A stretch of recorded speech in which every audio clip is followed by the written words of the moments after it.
करीब 1 या 1.5 साल पहले मैंने अपने चैनल में एक वीडियो बनाई थी जहां पर मैंने आपको स्टेट बैंक ऑफ इंडिया के पर्सनल लोन के बारे में सारी की सारी जानकारी दे दी थी। उस वीडियो को बनाने से लेकर आज के दिन यानी कि सितंबर 2023 तक स्टेट बैंक ऑफ इंडिया की जो पर्सनल लोन अप्लाई करने की एलिजिबिलिटी है या फिर इंटरेस्ट रेट है उस पर बहुत सारे बदलाव कर दिए गए हैं और अभी स्टेट बैंक ऑफ इंडिया से पर्सनल लोन लेना और भी ज़्यादा आसान और भी ज़्यादा सिंपल कर दिया गया है।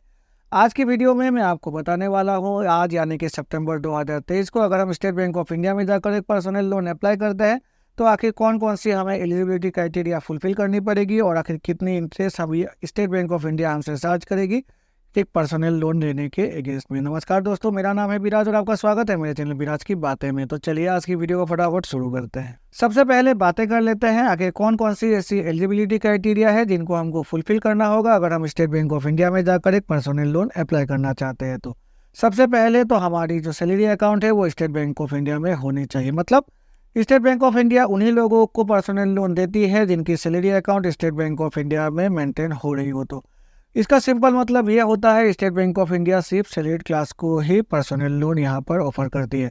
नॉन सैलरीड क्लास जैसे कि बिजनेसमैन हो या फिर जो अन्य प्रोफेशनल्स होते हैं उनको स्टेट बैंक ऑफ इंडिया से पर्सनल लोन नहीं मिल सकता। दूसरे प्रकार की लोन उनके लिए है स्टेट बैंक ऑफ इंडिया में, लेकिन पर्सनल लोन सिर्फ सैलरीड क्लास को ही यहाँ पर state bank of India provide करती है। अब अगर यहाँ पर सैलरीड क्लास की बातें करें तो सैलरीड क्लास भी यहाँ पर अन्य प्रकार के हो जाते हैं। मतलब भाग किया गया है सैलरीड क्लास को पे। एक सैलरीड क्लास है यहाँ पर सेंट्रल और स्टेट गवर्नमेंट एम्प्लॉयज, दूसरी सैलरीड क्लास है यहाँ पर जो डिफेंस सेक्टर के एम्प्लॉयज होते हैं वो, तीसरी सैलरीड क्लास आ जाती है जो रेप्यूटेड एजुकेशनल इंस्टीट्यूशन होते हैं जैसे कि IIMs या फिर IITs के एम्प्लॉयज हुए, और जो चौथी सैलरीड क्लास आ जाती है वो आ जाती है जो रिप्यूटेड कॉर्पोरेट्स होते हैं जिनकी tie up state bank of India के साथ होती है उनके एम्प्लॉय। अगर उन सभी के अगर ये जो भी सैलरीड क्लास है उनकी जो सैलरी अकाउंट है स्टेट बैंक ऑफ इंडिया में है तो वो व्यक्ति जाकर स्टेट बैंक ऑफ इंडिया से एक पर्सनल लोन अप्लाई कर सकते हैं। यहाँ पर जो मिनिमम सैलरी अमाउंट रखा गया है स्टेट बैंक ऑफ इंडिया से पर्सनल लोन अप्लाई करने के लिए वो रखा गया है 15,000 रुपये प्रति माह। मतलब अगर हमारी सैलरी 15,000 रुपये से ऊपर है तो हम स्टेट बैंक ऑफ इंडिया में जाकर एक पर्सनल लोन अप्लाई कर सकते हैं। और जो तीसरी कंडीशन रखी गई है वो रखी गई है EMI NMI रेशियो को लेकर, जो रखा गया है 50%।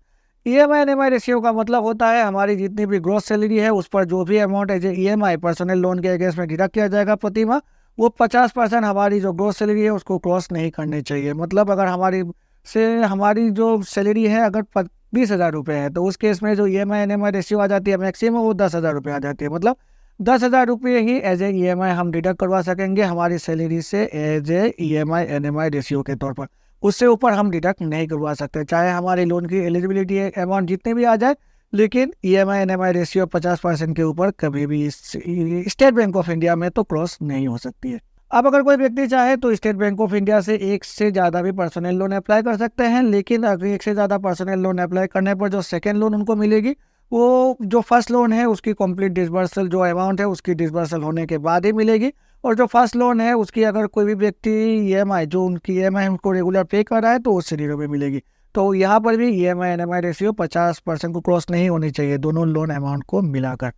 स्टेट बैंक ऑफ इंडिया में हम दो तरह से पर्सनल लोन अप्लाई कर सकते हैं, as a term loan apply कर सकते हैं या फिर as a overdraft loan apply कर सकते हैं। टर्म लोन की अगर हम बातें करें तो जो मिनिमम लोन अमाउंट हम अप्लाई कर सकते हैं वो 25,000 रुपये रखा गया और मैक्सिमम लोन अमाउंट यहाँ पर रखा गया है 20 लाख रुपये।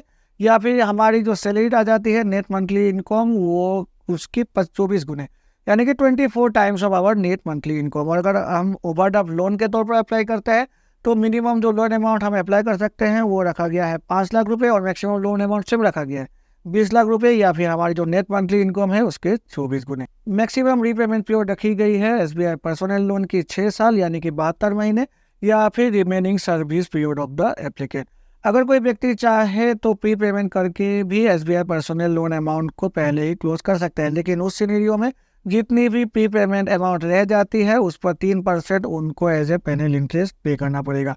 ये प्री पेमेंट चार्जेस के तौर पर उन्हें पे करना पड़ेगा। SBI पर्सनल लोन में हमें किसी भी तरह की सिक्योरिटी नहीं देनी पड़ती है और कोई भी गारंटर यहाँ पर ऐड नहीं करना पड़ता है, और जो भी इंटरेस्ट यहाँ पर डिडक्ट होगी वो इंटरेस्ट डिडक्ट होगी जो हमारी डेली रिड्यूसिंग अमाउंट है, जो लोन की रिड्यूसिंग अमाउंट है उस पर ही। मतलब ये स्टेबल नहीं रहती है, तो जो भी यहाँ पर अमाउंट है जो इंटरेस्ट है वो घटती जाती है। जैसे जैसे हमारी लोन अमाउंट घटती जाएगी ठीक उसी तरह से हमारी जो इंटरेस्ट अमाउंट भी है वो यहाँ पर घटती जाती है। अगर डॉक्यूमेंट्स की बातें करें तो हमें सबसे पहले तो अपनी केवाईसी डॉक्यूमेंट जैसे कि पैन कार्ड या फिर आधार कार्ड सबमिट करनी पड़ेगी। उसके बाद हमारी सैलरी रिलेटेड डॉक्यूमेंट जैसे कि हमारी सैलरी स्लिप हो या फिर हमारी जो इनकम जो हमारी अकाउंट है उसकी लास्ट 6 महीने की स्टेटमेंट हो वो सबमिट करनी पड़ेगी। और उसके बाद जो लोन डॉक्यूमेंट है उसे फिल करके उसके साथ अटैच करके हमारी जिस भी बैंक में हमारी जो सैलरी अकाउंट है वो मेंटेन हो रही है उसी ब्रांच में जाकर लोन को अप्लाई करना पड़ेगा। अब अगर इंटरेस्ट रेट की बातें करें तो यहाँ पर इंटरेस्ट रेट भी अलग अलग सैलरी क्लास के लिए अलग अलग रखा गया है। इंटरेस्ट रेट को अगर हम देखें तो इंटरेस्ट रेट एट प्रेजेंट 15 जुलाई 2023 से ही एप्लीकेबल हो गए हैं पर्सनल लोन स्कीम पर।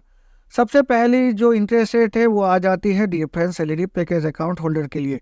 तो यहाँ पर जो इफेक्टिव इंटरेस्ट रेट रखा गया है वो रखा गया है 11.05% से लेकर 12.55%। दूसरी जो सैलरी क्लास आ जाती है वो आ जाती है central government employees, state government employees, railway employees. तो उनके लिए जो इंटरेस्ट रेट रखा गया है वो रखा गया है 11.05% से लेकर 13.55%। और जो तीसरी इंटरेस्ट रेट है वो आ जाती है एप्लीकेंट्स ऑफ अदर कॉर्पोरेट जिनके लिए इंटरेस्ट रेट रखा गया है एट प्रेजेंट 12.05% से लेकर 14.05% तक। तो जैसे कि आपने देखा जो interest rate state bank of India charge करती है अपने कस्टमर्स से अगेंस्ट SBI पर्सनल लोन, तो वो बहुत सारे फैक्टर वहाँ पर डिपेंड होते हैं जैसे कि लोन अमाउंट हो या फिर टेन्योर हो या फिर जो हमारी सिविल स्कोर है, जो हमारी क्रेडिट स्कोर है वो भी डिसाइड करती है जो हमारी इंटरेस्ट रेट है उसको। जितनी ज़्यादा क्रेडिट स्कोर होगी, जितनी अच्छी क्रेडिट स्कोर होगी उतनी कम इंटरेस्ट रेट हमें पे करना पड़ेगा और जितनी कम क्रेडिट स्कोर होगी उतनी का ज़्यादा हमें इंटरेस्ट रेट यहाँ पर पे करना पड़ेगा। तो मेनली यही है SBI की पर्सनल लोन स्कीम। अगर आप एक ऐसे व्यक्ति हैं जो SBI से पर्सनल लोन लेने के बारे में सोच रहे हैं तो मुझे लगता है आज की वीडियो आपके लिए काफ़ी ज़्यादा इन्फॉर्मेटिव रही होगी। और अगर आपने स्टेट बैंक ऑफ इंडिया से पहले से ही पर्सनल लोन ले रखा है तो इस वीडियो को देखने के बाद अभी आपको पता चल चुका है अभी आपको कितनी इंटरेस्ट पे करना पड़ रहा है आपकी पर्सनल लोन अमाउंट पर। आशा है इस वीडियो को देखकर आपको कुछ नई इन्फॉर्मेशन मिला होगा और अगर मिला है तो मेरे चैनल को लाइक और सब्सक्राइब करें। सब्सक्राइब करके बेल आइकन को प्रेस करें जिससे कि मेरे ऐसे नए वीडियोस की नोटिफिकेशन तुरंत आपके पास मिल जाया करेगी। तो चलिए मिलते हैं अपने अगले वीडियो में, तब तक के लिए good bye and take care.